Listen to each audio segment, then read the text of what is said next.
This is my budget Narukami deck, Kaiser style. So first off, we have 3 Dragonic Kaiser Vermilion.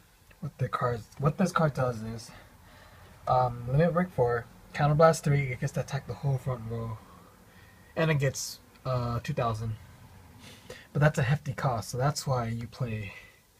There's his Legion mate, Dragonic Kaiser Crimson. What this guy does is that he's also limit break 4 restricted, but when you Legion with Vermilion, the cost of Vermilion when you do a Legion and attack is 0, so you get to attack the whole front row for free once you hit limit break 4. You can also Soul Blast 1 and it gains an additional 2,000, so that would be 24,000. But then, if you do Legion, you also get the extra 2,000 from this card's effect, so you get 26,000 in total when you attack, which is pretty good. Then we have 2 Dragonic Kaiser Vermilion, the Blood. This guy, you probably won't be riding him as much, or at all, even. He's just another grade 3 for you to stride with. Or you could just call him out to the graveyard and use him, as a beat stick. Now we have for grade 2s, for Dusty Plasma Dragon. He's the substitute for Voltage Horn Dragon. Voltage Horn Dragon is $10 a piece, so that's why we have this guy here. He's really cheap. It's a 12,000 attacker when you have a Vermilion Vanguard on the field, which you will do most of the time. Then we have Dragonic Death Sight. So play it to the graveyard, counterblast 2, retire a grade 2 or lower to get rid of those unwanted cards.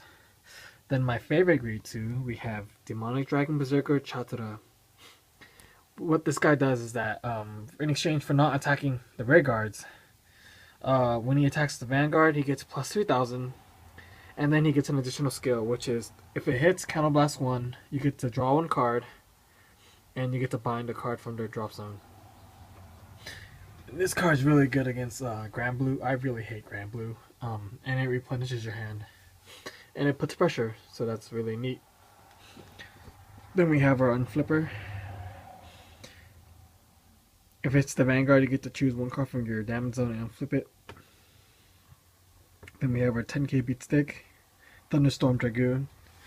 Really good early game when all the Vanguard, all the grade 2s nowadays are just 9,000. They have really good effects, but if they can't, hit the Vanguard, I guess they can't trigger the effects. Now for grade 1s, we have Crown Holder Dragon.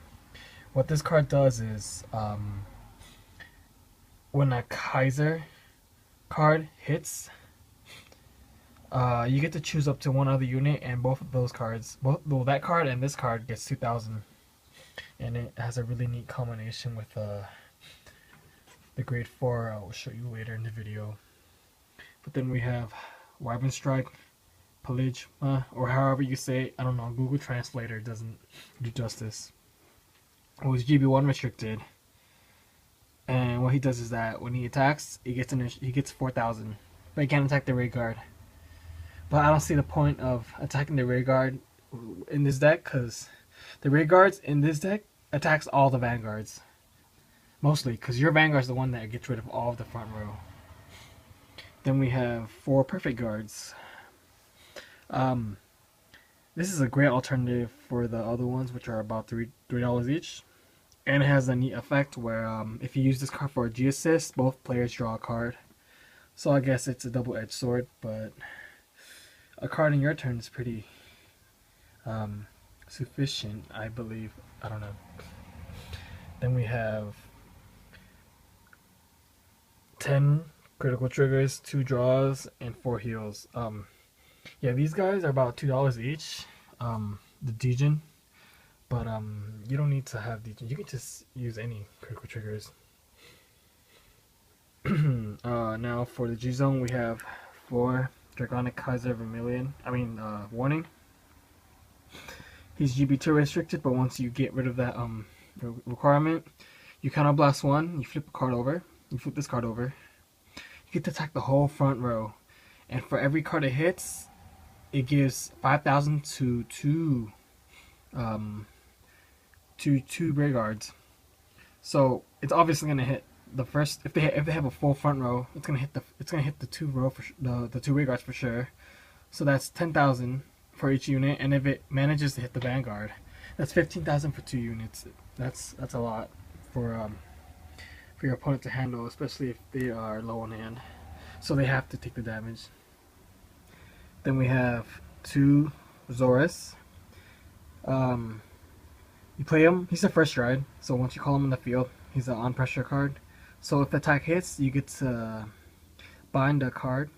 You get to retire.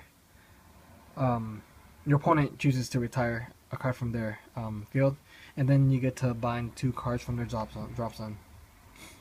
Yeah, then we have 2 Lightning King Spirit Emperor Vitra. I think that's how you say it. Well, anyways, he's the G Guardian for the deck. Not very impressive. If you have Thunderbolt, Thunderstrike 1, you get an extra 5,000. I mean, with this deck, you should get Thunderstrike very easily. And then for the starting Vanguard, we have 2, but you get to choose which one. But I prefer Saishin. For those who don't know what he does, if he boosts a Vanguard and it hits counter blast 1, you get to retire grade 0, which are really good for those decks who require a grade 0. Their starting Vanguard to start their engine of the deck, or you can just go for Spark Kid Dragoon. You just counter blast 1, put him into the soul, and check the top 5 cards of your deck for a grade 3 and add to your hand. I don't really like this card at all. I used to, but not anymore. I don't think you should have that much of a problem getting a grade 3 into your hand. But if you don't get a grade 3, you lose a unit and a counterblast. And if the top cards were triggers, yeah, it didn't do me justice at all. But I suggest running Saishin. Well, that's my my budget Narukami deck. It works really well. It's very fun. Yeah, that's it. Enjoy.